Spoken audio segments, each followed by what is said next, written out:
Meaning of demeanour. Demeanour.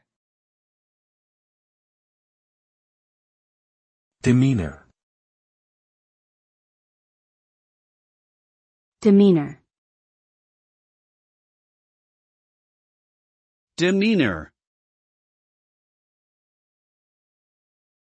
Demeanour refers to a person's outward behavior and mannerisms, especially those that reflect their character or personality.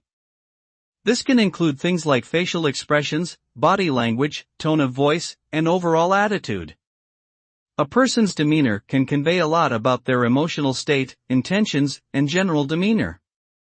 It is often used as an indicator of someone's traits, such as being confident, friendly, or reserved, and can be used to gauge how a person may react in certain situations.